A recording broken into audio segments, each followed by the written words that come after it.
Hello, and welcome to another episode of Beating the Drum Today with Cybercareers.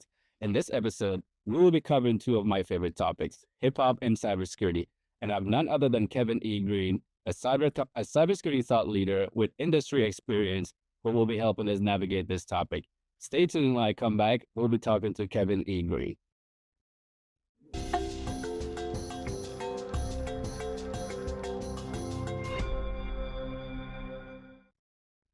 Hello, Kevin. Welcome to the show and welcome to Beating the Drum Today with Cybercareers. It's an honor to have you. And as I mentioned in the intro, we're covering two of my favorite topics, which is, hip hop and cybersecurity. Like I said, I've never seen anyone blend it like the way you do. So I can't wait to hear your perspective on this topic. And hopefully my viewers will enjoy like all the things that you're going to, tell us on this show. And welcome to Cybercareers. One of the things that I usually like to do, as I mentioned, this show is about storytelling and the show is about inspiring folks in our space to kind of get into what we do. So I like to usually hear from the guests, their own journey. And most of the time, the concept or the point being, hearing from the diverse backgrounds where people came from and so forth and ended up in cyber and, where you are today. So I would love for you to walk us through what your journey has looked like throughout the years, over your 25 years in this space. Thanks for having me. I appreciate it. It's a pleasure to be on. Let's beat the drum and Awesome, awesome. So nobody's ever said it that way, so I'm gonna do it from you. There you go. I'm very familiar. I the church I attend is very Afrocentric. Is in the heart of Washington D.C. in Southeast.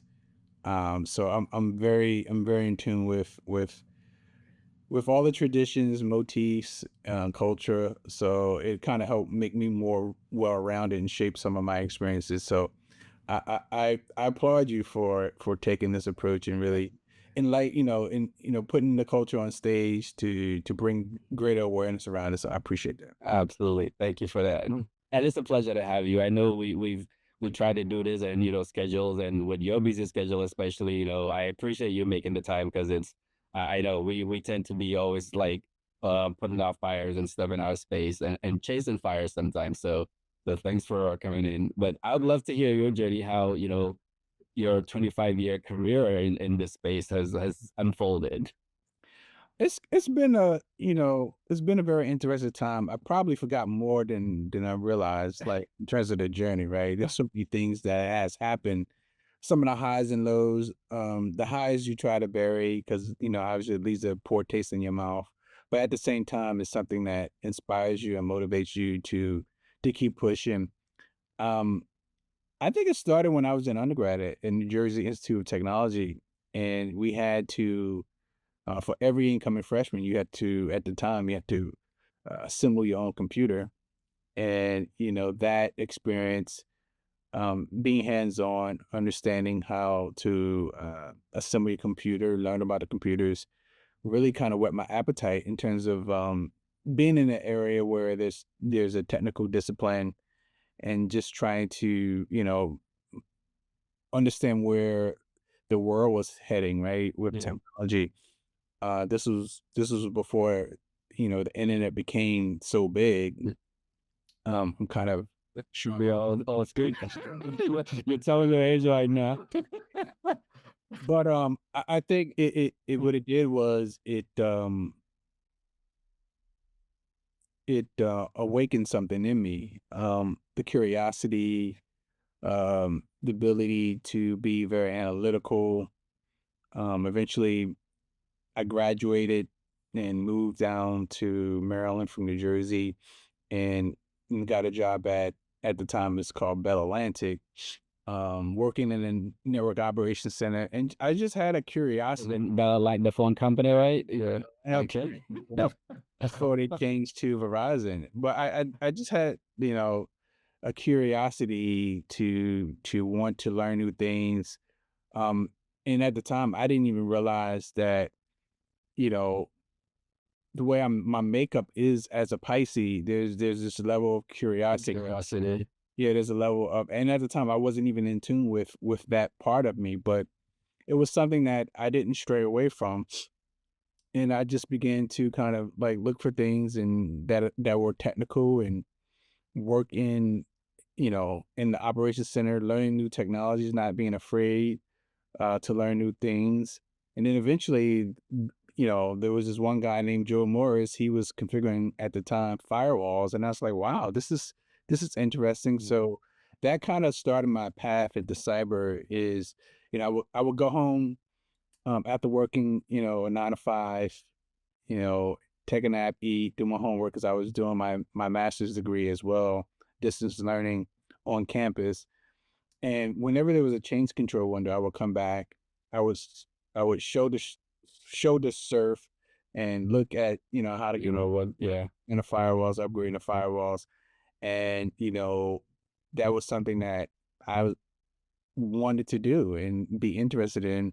And then I just had a curiosity to kind of understand and look for what's coming in the future. Like now, AI is Is the new thing. Yeah. but it's the next frontier of what you have to do, and I wanted to kind of like pave my career towards that.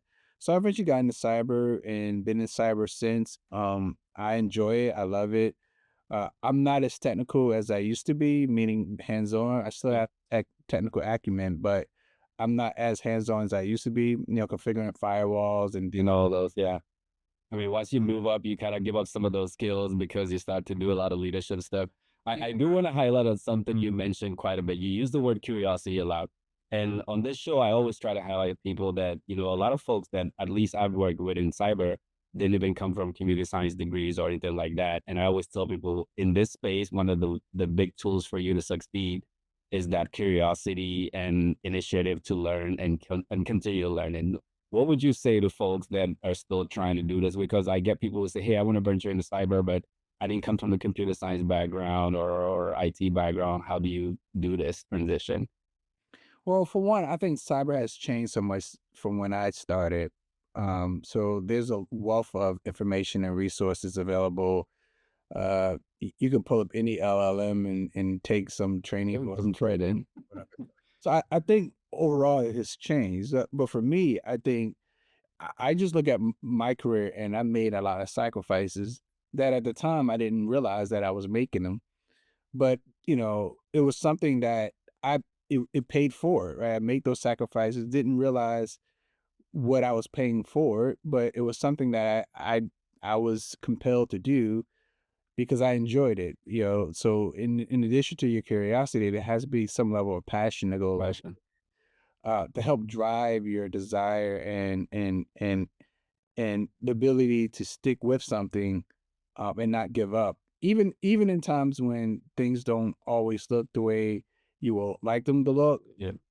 it's important to kind of stick with it and develop that passion that drives you. That passion and curiosity together are two powerful. Absolutely. And the mind is very powerful. Mind is important, and the imagination is also important in helping fuel the things that you desire and the things that you want to manifest. So that passion and curiosity was something that I believe um, allowed me to be successful in my career. So anyone who's starting out, I would say, don't get into cyber because you think there's a lot of money to, Money to be made. Yeah. but I would say get into it because You have a passion for it. it's curiosity, but more importantly, there's a need to kind of defend this nation and be one of the cyber heroes that help protect this nation. Protect us, absolutely. One thing I do want to mention, you talk about your alma mater, NJIT, right? And there's actually an event there every October for my tribe in Ghana. They do like a festival called the Damba, and there's a lot of beating drums there. So if you're ever curious in October, you want to check it out. Like a lot of cultural events happening there. So and I always appreciate that they host that. So thank you for that. You mentioned some highs and lows, like as you started and throughout your journey, and some of them, like you said, you forgot it, and some you've kept with you. What would you say what are some of the key or pivotal ones that shaped, kind of your career today? Like you said, you're paying for it right now. Um, not being afraid to ask questions. I think that's important. Asking questions is important, especially if you're working with customers. but also knowing what questions to ask, being a great listener, understand how to take in information, process it, be quick on your feet. That's why I kind of paved my career along along the lines of a consultant, because as a consultant, that's part of your job is to assess and kind of like come up with a plan of action to help a customer improve their environment, um, make strides and leaps of closing gaps that may exist in their environment. So I do think, being able to listen, ask great questions, and don't be afraid to ask questions. I think for me, I was early on, I was a little intimidated because coming from East Orange, New Jersey, Newark, New Jersey, just a poor boy from the inner city. um, I was in a room with people who didn't look like me, so it was kind of hard to assert myself. It was hard to build that level of confidence, but Confidence, yeah. important to show up in the business space. Um, People want workers who are confident, Absolutely. ability, confident in their approach to things. So it took me a while to gain that confidence, Yeah. and is one of the things now I think that I don't look back on it. I even have people tell me I'm arrogant. It's It's the, it's like no, they're confusing confidence with arrogance, right? That is what it is. yeah. I've always been the type of person, I know what I know, and I'm not afraid to share what I know. Sure. That's And because there's more from where that came from. That's how uh, absolutely. That's great advice. You know what you know and not afraid to share that. Yeah, that's awesome. This is a nice segue into one of the main things we want to talk about here. You have this thing for blending culture, like, and when we say culture, we really talk about the art and the culture, like especially around hip hop. And as far as I'm aware, you're the one who came up with secure coding by nature.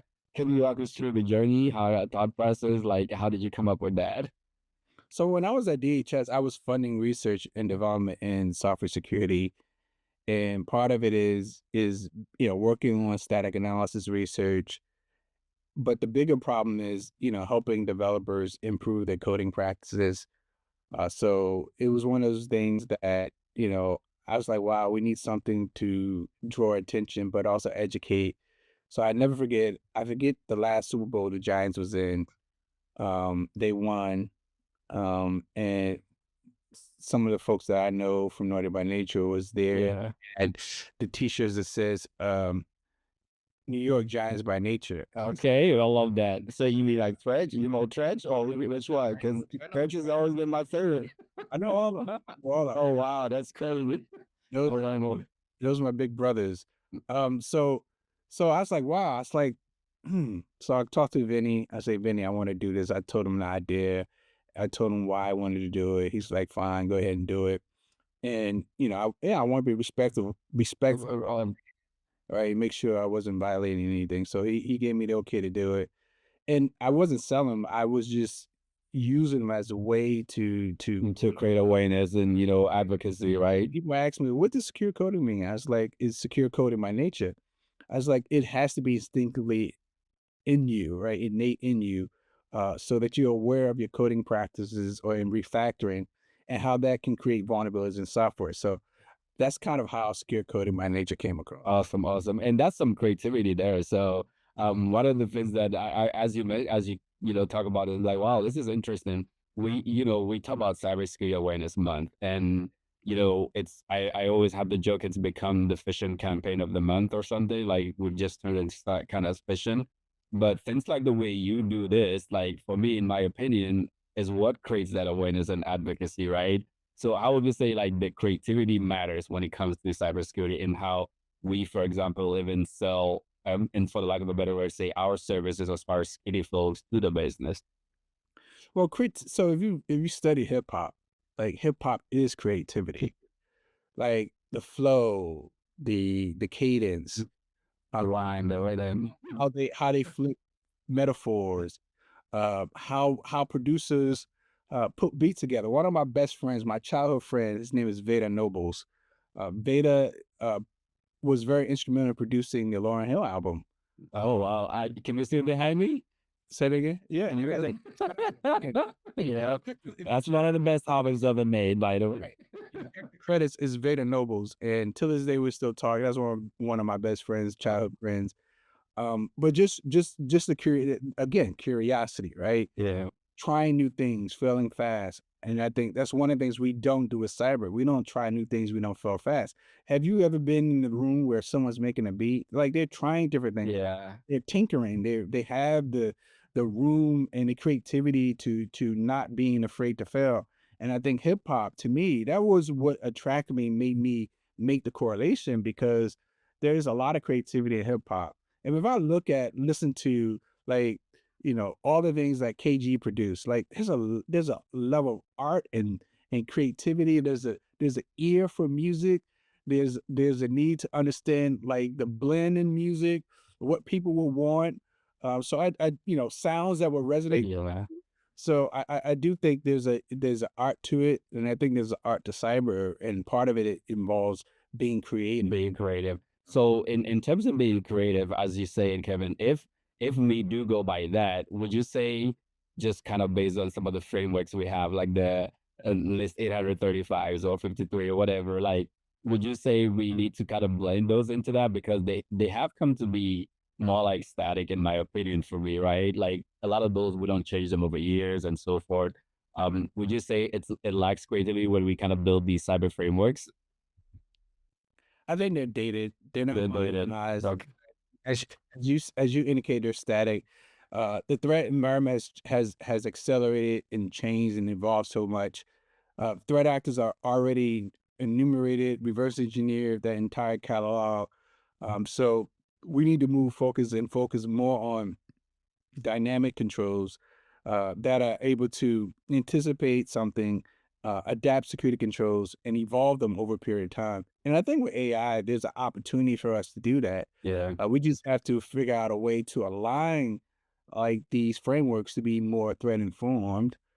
Because I don't think the should always be compliance. I think the goal should be building resiliency into your cyber infrastructure, so that you can defend yourself and disrupt cyber attacks. I think that's the main thing. Now, compliance should be a subset of that, but shouldn't be the driving force. I think being able to build protection capabilities as part of zero trust or whatever cloud security, whatever security architecture and paradigm you use, that as a way to be resilient against threat actor capabilities and Yeah, behaviors. you actually segued into something I was going to touch on, which is one of the things you're also passionate about, is the idea of zero trust networks and so forth. Can you break that down to sort of like, the average listener, or businesses that are still trying to understand what that means, as far as like when we say zero trust in practice, Wow. So I'm always talking technical, so it takes a while to, like, work backwards.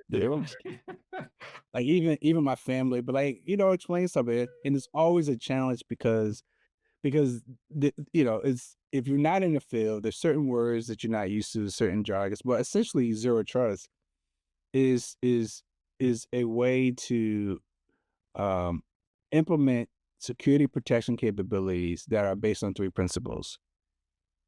Least privilege, meaning you're assigning the least amount of privileges for someone to do their what they need to do. or function. The other is around explicit trust, trust no one, right? And if you're going to trust someone, it needs to be contextualized with something like just in time, just enough Okay. access, so that you can provide that explicit trust. And the other one is assume compromise. In today's environment, like, threat actors are so creative. They're very um, capable, they're motivated. So you have to assume you're compromised. And also, with the amount of bad software out there, there's always a CVE lurking somewhere where a threat actor can exploit it. So you have to assume you're compromised. And what that means is you have to raise the level of visibility in your environment so that you can detect the types of things that threat actors will do, like behaviors and things of that nature that are so uh, akin to the tradecraft that's associated with threat actors. Absolutely, absolutely. Where do enterprises get it wrong when it comes to zero trust? Like, anything you've seen in the wild, or in your experience in just helping businesses implement, or kind of move towards this style of infrastructure? I think one area is, look, I think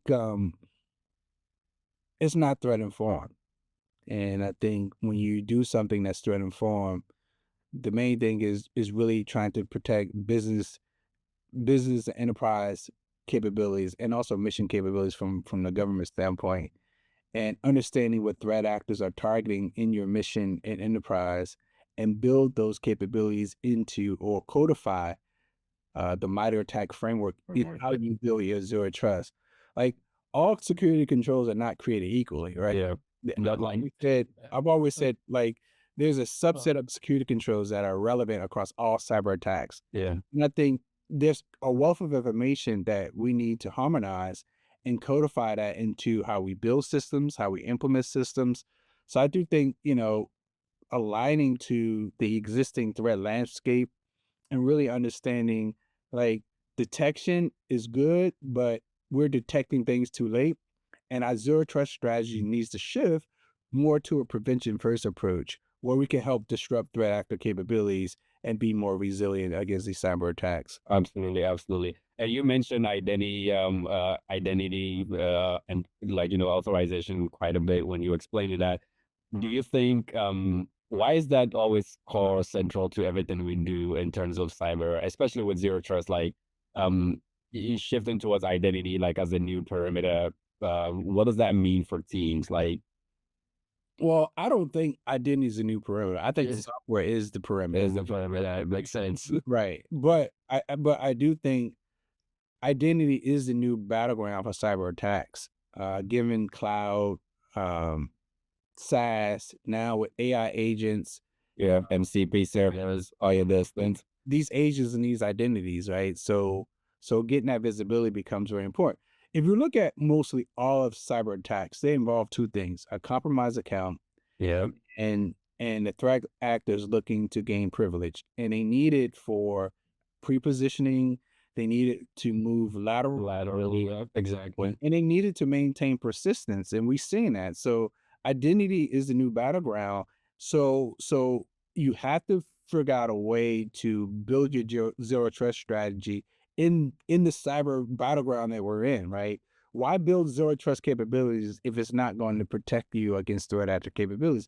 That's why I believe uh, um, continuous visibility and actionable telemetry becomes very important in informing how you build your zero trust strategies, how you elevate your cyber defense, because this gives you telltale information about gaps in your cyber defense, potential areas around your cyber hygiene that is lacking, awareness of it, I should say, and help you understand how threat actors can use your cyber hygiene or gaps in your cyber hygiene or your attack surface to launch their attack. So I do think that becomes very important in terms of really getting people to think more holistically about things to build to be more resilient against these attacks that we see. Absolutely. And since you talk about being holistic and a tech server is one of the biggest things, and I know you're very passionate and speak quite a lot about it, is the supply chain risk, right?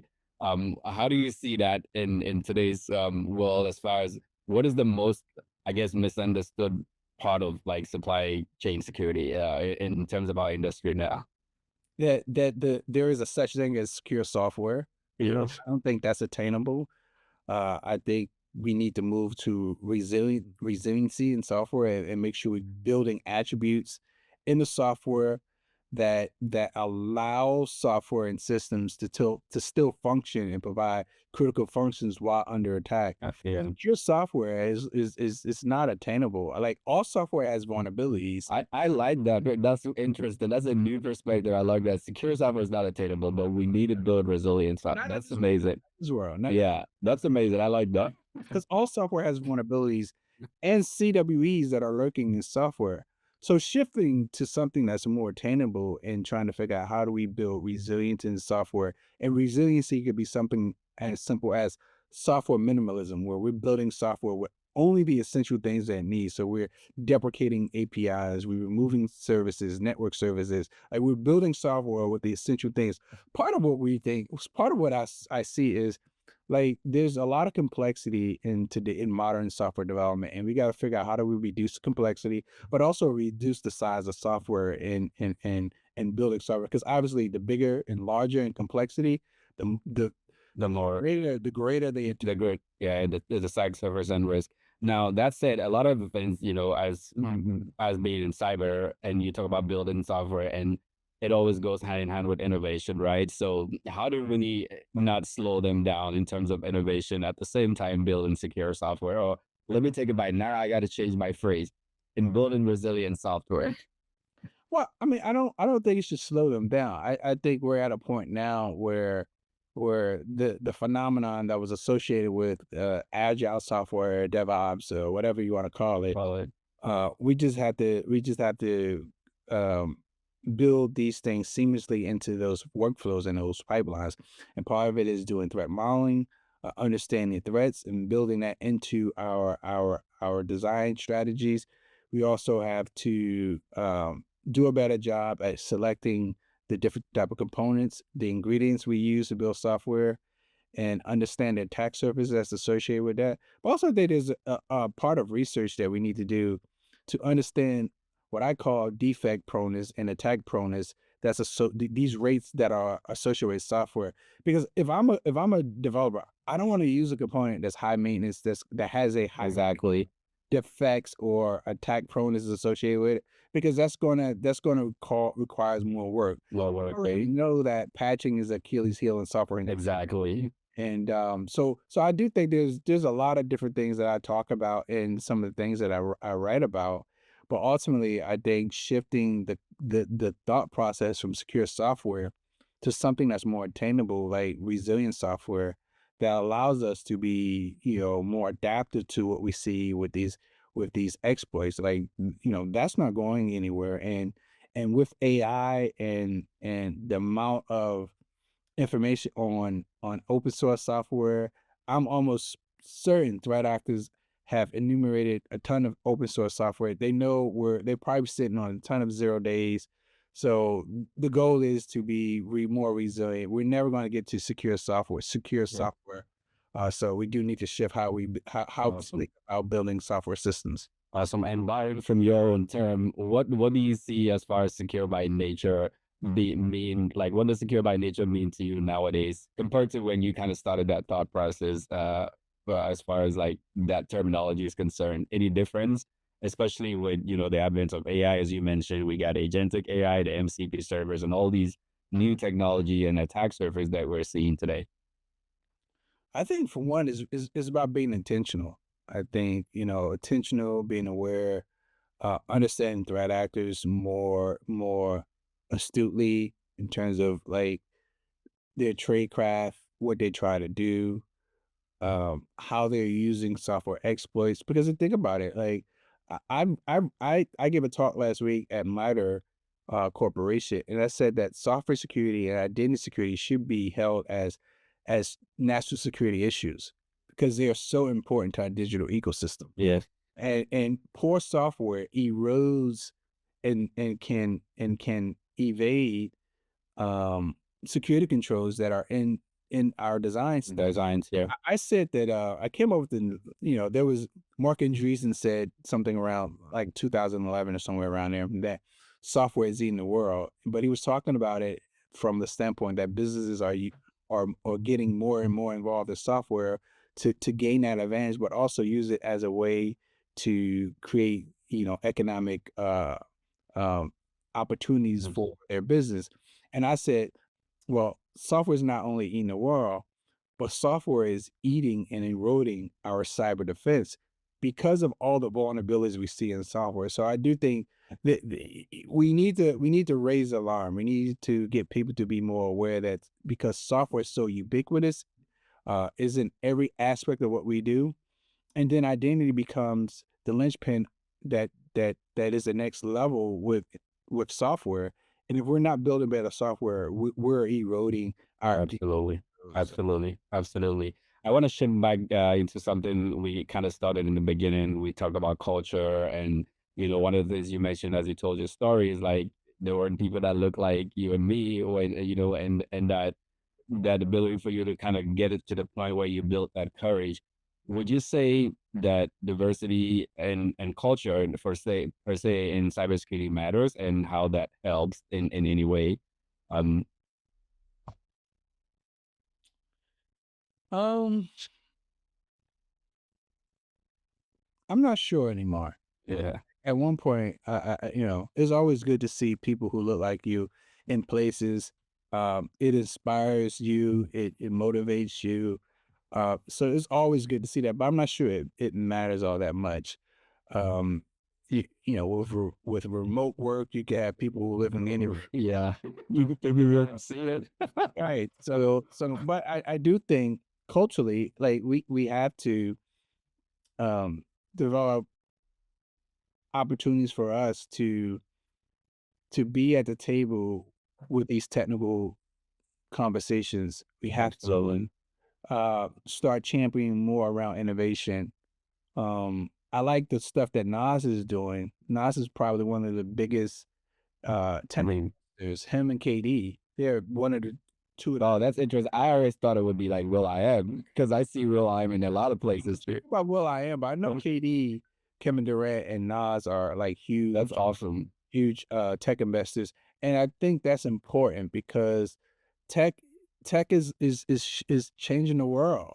The way we interact with people, the way we consume information, even from a worship experience, church, technology is Yeah, part of exactly. that experience now. So I I mean, you can see you go to TikTok lives and you'll see like people streaming like a whole entire church service on TikTok lives and so forth. So right. absolutely, I agree with that. Yeah. I do think having that representation at these tables, these key decision makers, becomes important, and I think we're starting to see more of that. I just wish that we were so late to the game. Yes, that's true. Because what I can recall when I was first coming up in cyber, there was no one in the room that looked like me. Um, and now we're starting to see more rep. More and more. Yeah, that's great. That's awesome. Yeah, thank you. That's pretty awesome. And thank you for all that. Now I'm gonna move into something we call the lightning round. I'm gonna throw a few questions at you rapid fire, and then we see what your first thought is about that. So let me know when you're ready to play. Cool. First one, which is harder to secure, a development pipeline or an identity system? A development pipeline. Interesting. Because a lot of times it's a wild, wild west. One. As a developer, you've taken over code that you didn't write. And Like software systems are larger. There's more code, more problems. Like yeah, so I would say development the pipeline. very, very awesome. This one's gonna be fun. One hip hop artist who reminds you of an elite threat actor. I would say 50 Cent. Yeah, he's a number one troll. I really that. 50 got no chill. He got no chill. He's well funded, right? So a lot of these threat actors they need to be well funded. Well, 50 has no chill. He'll be your friend. and he'll troll you next on Instagram.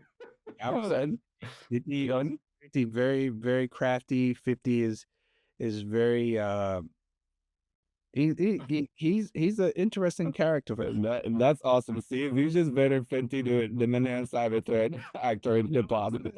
but like when in terms of the threat actor, Like he would accept the pay fire. you need a certain level of stealth and Yeah. 50, he comes across as but I guess if we rated them, 50 would be like an APT or something. if we try to take his competitors down, 50 smile, laugh with you. I think they ain't got no chill. 50 with you, 50 decline you, 50, but he's scheming. Yeah, he's dedicated. I like that. Motivated, well funded, absolutely. That's awesome. We see with our number one threat actor, like they're here in the US. Yep, exactly. Well motivated, they're well funded. They appear to be allies, but sometimes they don't. They go to our universities, and then like it's a You're right. system for sure. Absolutely, absolutely. What's the most overrated phrase in cybersecurity? Policy. Policy. Interesting. You would have been that guy on it? It's in a way, it's It's supposed to be a top cover, but I do think it's stifle, at least in the US, our policies stifle a lot of creation, a lot of innovation, I should say. It got so it puts us in a position where we're very reactive, which I Yeah, like. So I think its policies a little bit over. makes sense. Makes sense. And the last one is a lyric or quote that perfectly describes how attackers think.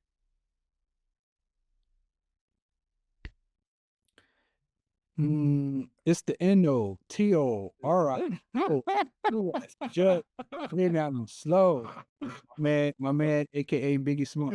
So funny enough, yeah, that's weird. I was actually thinking something a little bit like some too, but I was gonna be like, maybe internet, I don't know. Yeah, sure. It was cool. That line to me is like, that's a good line, man. Yeah. Biggie. Let me spell my name one more time. One time, yeah. Forget about you. Let me spell it one more time. So I'm gonna ask you that though, since I'm very very closely, so I'm guessing we're gonna find no, but so NW Rail the time climb, which one? And Biggie would be another good actor that I think is He's very precise, like the lyrics and so forth. Yeah. style, so he can use wrestle as a service. He can use CVE exploits. He can do social engineering. Like Biggie got many styles. Like the way he flipped that Bones and Thugs song that he was on. Yeah, yeah. Like that's ridiculous. I was just listening to that a few days ago. That's funny. Biggie, tons lyrics for days, storyteller. So I think Biggie is another one that I think. Why would someone like DMX fit? If I don't tell DMX is the type of threat actor. He just want to cause a bunch of the bullshit. knowledge service. He want to destroy your data. It's in your face. You know he's coming. You know his TTPs. He's just like, I'm here. And that's awesome. The TTPs don't change. This Man. them. Yeah, this is super super exciting. I couldn't have enjoyed this conversation more than I did. Everyone, my viewers, follow Kevin E. Greene. I'm sure you'll find him on LinkedIn and other platforms. As I said, he loves talking about hip hop and cybersecurity. So it was an honor, and it's been like a pleasure having you. I couldn't have enjoyed the conversation more than I did. So thank you so. Who be my walkout song? Oh, that's a good one. Okay, what do you want, cat? So let's do that. The beginning of Uptown Anthem. Okay. Wow. That's my That will be a workout song. I like that. If you hear that, anytime I'm like when they doing shows and I'm with them on stage, anytime that song drops, you'll be like playing this for me. room is This good. I love that. I love that. is underrated, but that song is whew. I love that. This is awesome. This is awesome. This conversation, I mean, yeah. This has been amazing. This has been amazing. Any last words for the viewers before we kind of head out? Only thing is, stick to with your passion. Cyber's changing, is always evolving. I think we as the US have to evolve a lot faster. We can't be afraid to fail fast, to try new things. Innovation is the lifeline to our success in defending this nation. So for the up and coming cyber warriors and cyber superheroes, follow your passion, develop a passion for what you do. Be analytical, be a problem solver, because we need to keep pace with threat actors. We need more innovation. So that's awesome. Awesome. Well, thank you, Kevin, for making this time. More than appreciated, and I hope we come back and do this on other topics again. So next time I'm coming, I gotta get yeah. I'm a little wolfy rapper. I appreciate it. I appreciate it, and sure, anytime. Sounds good, Kevin. Yeah, this is wonderful. Thank you so much. Appreciate it. Thank you. All right, appreciate you. Bye.